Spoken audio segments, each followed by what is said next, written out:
get on your toes. That's good. And all right, so meeting the ball early is what you're doing here. This is meeting the ball early, and that looks good, doesn't it? You meet the ball early. Here, you meet the ball early. That's the problem.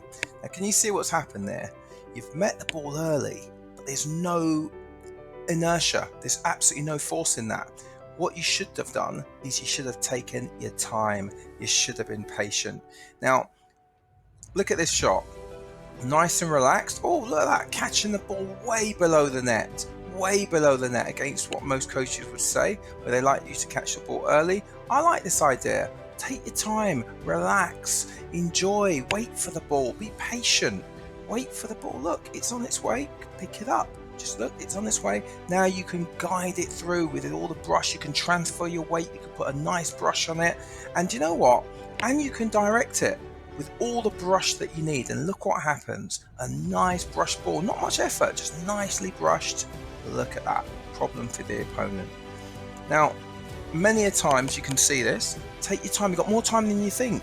The time it takes for the ball to actually go from the maximum height to actual table height is almost 0.3 seconds. So you've got plenty of time now. It gives you that extra time. In terms of reactions, that's loads. Look, just place that lovely little backspin on that ball and look what happens. See, just angle your bat, supinate it, and then just guide it through, causing your opponent a problem. Now, you have all the time when you play that. He has all the time. Your opponent has all the time in the world to deal with this shot. What does he do? He tries to catch it early. Why? He doesn't need to. He doesn't need to. The opponent could actually have caught that a lot later. And let's watch it again. All right, comes over, little jib. Oh, completely missed because he tried to catch it early. Now, here's a short backspin serve. Now this has got side spin on it, and short backspin serve right down the throat. Now, the opponent has got two options. You can either come and meet the ball on the bounce or wait for it. Now, because it's short, you really should come and deal with this on the bounce. Now, some people like to talk about timing. I don't like to talk about timing too much because it confuses people. When you're learning like I am, it can be confusing. Do you go to it, meet it, get there, or do you wait for it? Well, if you wait for it halfway, you do that, and that's no good because the ball is coming over with a lot of spin. Now, this is reverse pendulum. Reverse pendulum being a classic short backspin serve with a little bit of side spin. Now, it's been jibbed, and now the ball's come over to the forehand side. Now, to be patient, you do need to be in the right position, the right starting position. Now, this is not the right starting position. The opponent is in a position where the ball is high, but all their pivots are occupied. Cannot use his pelvic pivot, cannot use his shoulder pivot, cannot use his elbow pivot, so he has to use his radiocarpal, his wrist. That's what happens. Here's another reverse pendulum. Oh, this is the same one, of course. Let's see what happens. Now, okay, so here's a sidewinder. So the ball comes over, it's been jibbed. Now, at this point, it's been pushed, and then it's been spun up by myself. Now, this isn't the best spin up shot, and it's actually been taken, I believe, too early. I could have actually waited and really given that some proper fizz and whizzed that through, but instead I've caught that ball early. Now, in doing that, my opponent is in a very good position. Look at how the wrist is cocked, ready to just blitz it. All right, and this is a much better starting position from the opponent. And waiting for that ball, waiting. Oh yes, gets nice and low, and then now from this position, I'm in real trouble here because this opponent is in a fantastic position, starting position. It's going to drive through that ball, and not even my defenses can stop them.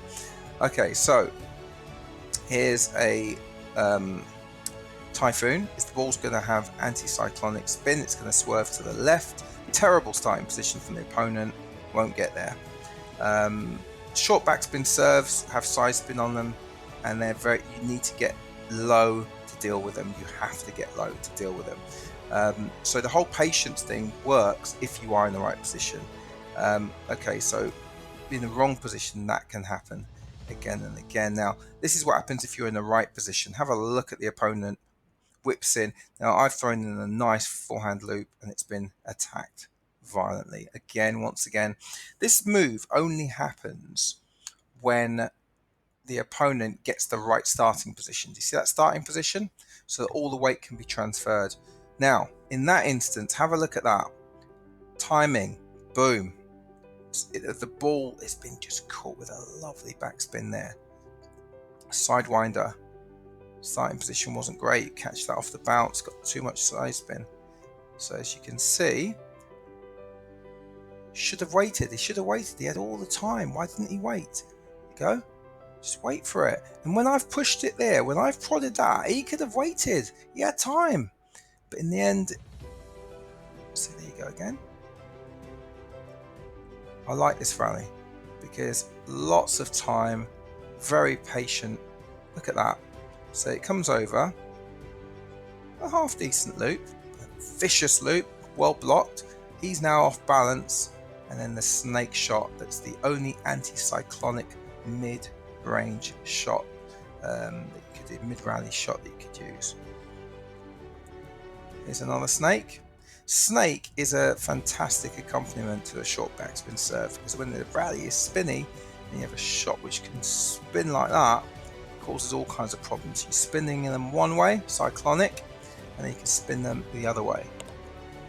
So here's an example of why not wait for it. No, he actually just snatched at it. Didn't need to do that. He could have waited for that. So he caught that off the bounce. Now, all of a sudden, here's a position for the big anti-cyclonic S20 snake. Now, I've made these shots so that they're actually lower and spinnier and they're much more devastating on the opponent. A lot of people don't like this shot.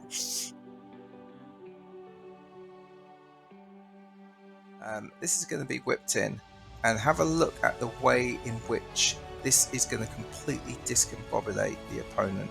It's going to be whipped in with unbelievable amounts of side spin, and that is going to totally discombobulate the opponent.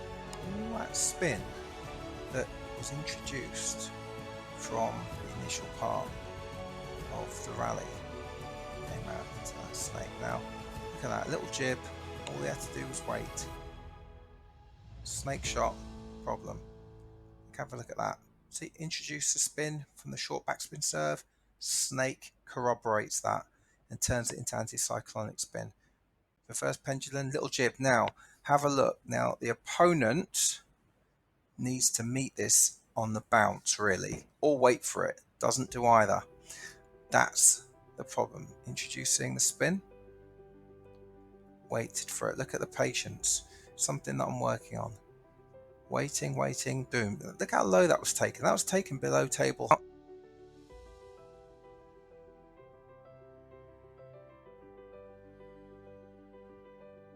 There's nothing wrong with that. Take your time. Waiting, wait, boom. And then you can control it. You can direct it. You can angle it. You can brush it however you like. Nice rally, that one. Really nice rally. Now, the snake is a shot which could really change a rally. There's a little bit neutral position there and really comes through. That's a good snake. Now, just to show you the damage that the snake does, it's a shot that's got anti-cyclonic spin, so no forehand really is equipped to deal with it, to be completely frank. All that spin that's put in there comes out, and look how it complements the short backspin serve. Look at that anti-cyclonic spin. That's horrible, isn't it? So nice serve. Just take the person wants to go long. You just take it straight off there. So look at that. Look at the way that moves in the air. Look at that. That's horrendous to deal with, isn't it? You think you can hit that? It's like swatting the fly, isn't it? It's going to just move around. The backhand loop can also be used as a really dangerous return of a serve. Now, that was a fake short backspin serve, so it was a long serve. Have a look. It's pretending to go short, going long. Backhand loop can handle it. Just get into position, get into that position where you've got your wrist folded, and look what the backhand loop can do. It's the timing. It's a nice, you just wait for it, bang. Nice little jib and roll there. Wait for it, bang. Wait for it. There you go. See, you can sit and wait. It's a really, really good position to deal with these serves. Okay, so last time we looked at this situation. Does A, opponent hit winner down the line? B, does the opponent miss the ball completely? Or B, or C, does the opponent hit a forehand that's blocked onto the table edge? So I'm badly out of position. This is what happens.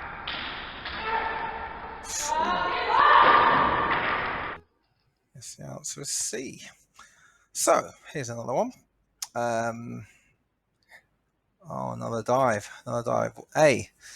Now, does the diving player miss the table? Does the diving player make the table but lose the point? Or does the diving player make the table and win the point? Put your answers in the comments and you'll see in the next episode what happens.